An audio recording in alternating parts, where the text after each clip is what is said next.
All right, well, I've given up my fight. That's going to be a thing, apparently. Tremendous. How is everybody? Okay, relax. There's going to be none of that today. Maybe. Today's going to be a test of don't be mad at the messenger. All right? We are just but humble entertainers and newsmen, if you will. So today will be the equivalent, like, don't get mad at your mailman because he dropped off mail you didn't like. He's the mailman. Everybody likes Rob the mailman. So, like, here we go. I'm going to offer you something. Rico and I aren't saying it. Other people are saying it.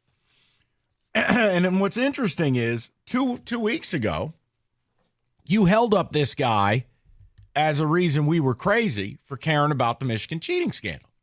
That if this guy who hates Harbaugh supports us, then what's your problem? Well, unfortunately, I think this person has seen the light and more has come out, a.k.a. Groucho Marx on the sidelines at Michigan State. I want to play for you some audio. And depending on your perspective, this man's name is either Paul or Pete Finebone. This was today on ESPN. This is not Rico and I. We are not bald men from the South. This is what Paul Finebaum said about Michigan and the scandal today. All right, so Finebaum is just one person. So then this happened later in the morning. Now, you know we have an adoration for this man. If I could ever find it on my board. And of course I can. Damn it, I'm off my game today, people. I'm sorry. Well, it's Stephen A. Smith. I mean, he's somewhere. There we go. We have an affinity for this man. Here's what Stephen A. had to say. So then I started thinking. I ran this by Rico. You know, for those guys to make that heel turn, was it really just the absurdity of Connor Stallions on Michigan State's sideline? And I said, no. They've been talking to people. Mm-hmm. And let's face it, you don't have to like Stephen A., but he's as connected as they get. ESPN doesn't pay him $16 million a year by accident. And Paul Finebaum, he can be a Richard. He can be detestable. He can be lovable. He can be everything in between.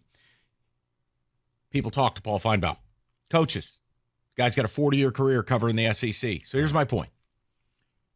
If it's coaches that are talking to these people, then I thought this would be the relevant thing because The Athletic wrote a piece involving 50 coaches. Yep. So 2 weeks ago, you told me, well, what about Coach Prime? He likes it. Well, he's busy trying to find the stolen jewelry. Here's 50 coaches who didn't.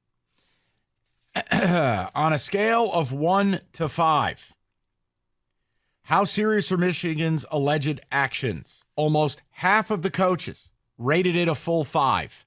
The average score of the 50 coaches, a 4.2. Quote, it's easy to call plays when you know what the defense is, said a Pac-12 head coach. It's a huge deal someone went to another game and filmed all the signals. That Spygate stuff, they were flying around the country, ? It's crazy. Yeah. A Mountain West coach who rated the seriousness of the allegations a 4 was equally as baffled. If you're going to do it like that, at least be subtle. They were so arrogant and brazen they didn't hide it at all. It showed how much they didn't care. What about repercussions? 47 of the 50 said Michigan should be punished. I think you should be fired for that stuff, said a Conference USA head coach. Not Mike or Rico, Conference USA head coach. Doing stuff like that where you violate the ethics of sportsmanship is horrible. Everyone's watching this, said a Mountain West defensive coordinator. A slap on the wrist and everyone will be doing it.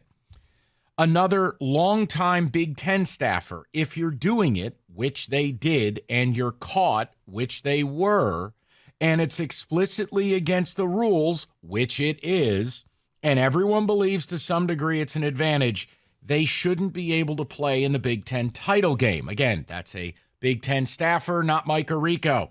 The Big Ten owes the 13 other programs the competitive balance. It is owed to them to protect the sanctity of the conference.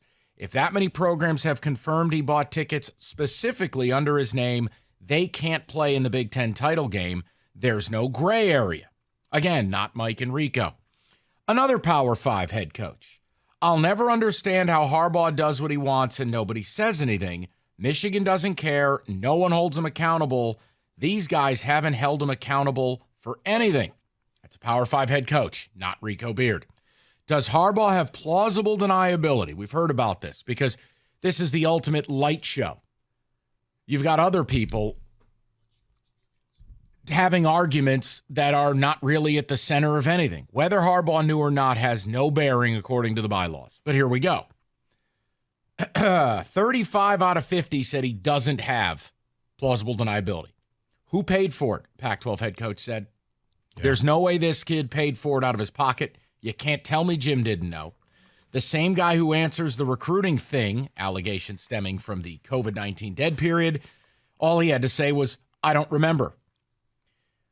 Guys, so here we are. And again, these are not the thoughts of Rico and Mike. These are the thoughts of head coaches. So here's where we arrive at. I want to know when enough is enough. Look, I said last week I wasn't ready to sit here and take away your ability to play for the national title, and that's fine. Yeah. But what I did say is, and what I can't help feeling, is now after this latest deal with Connor Stallions on Michigan State sidelines. Yeah, no, look what's on ESPN. Oh, so you had an analyst in our stadium wearing spyglasses. Like, if that's not the bottom of the chili pot, I don't know what is. But here's what I won't do. Rico, I'm not going to have an argument about, well, what advantage.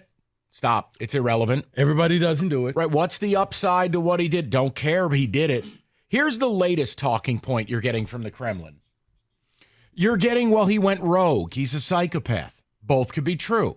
Let me give you a story from the real world. Let's say Odyssey Detroit, 97 won the ticket, makes a hire. Let's say we hired somebody who really enjoyed the station, grew up listening to it, and wanted to work here.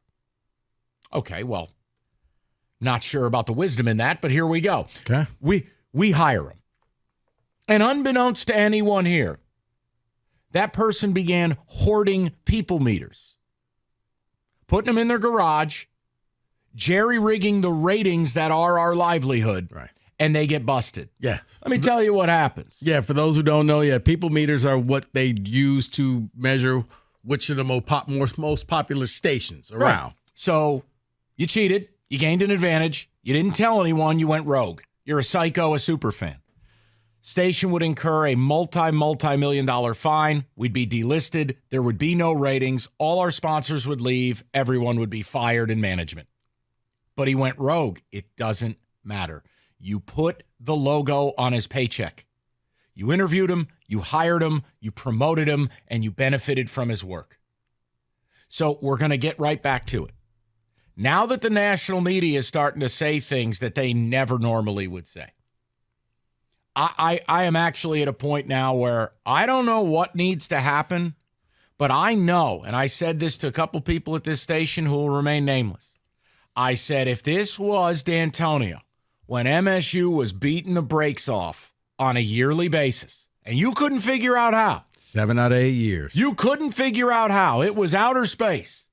To the point, Rico, you brought up the random drug testing that took place. Yeah.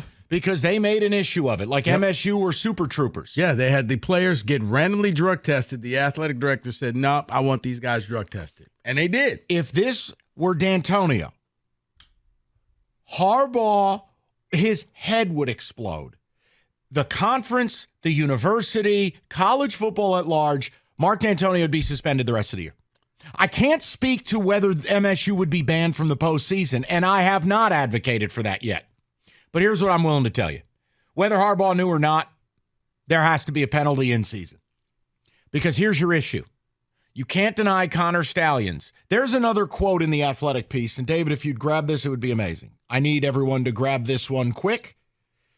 It is, analysts don't have direct access to the head coach and both coordinators during critical moments. Yet we have on camera Connor Stallions being the Tom Hagen wartime consigliere for Sharon Moore and Jesse Minner. You could play for your national title, but I got to be honest with you. I don't see how Harbaugh's coaching in it.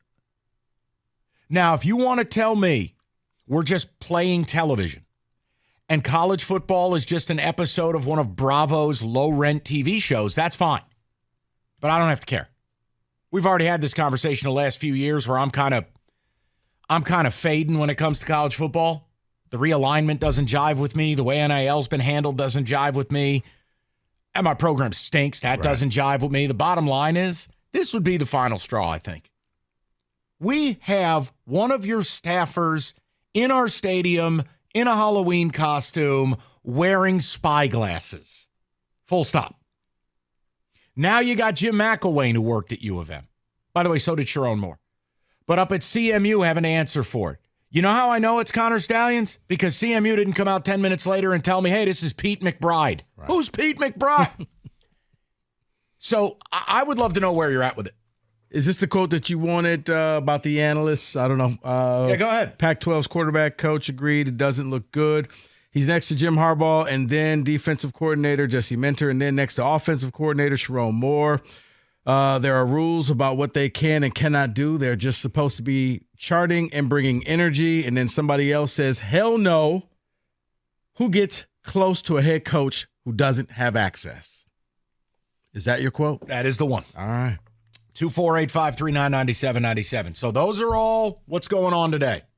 National media, people are turning. The athletic piece, you can't say you have coaching support. You don't.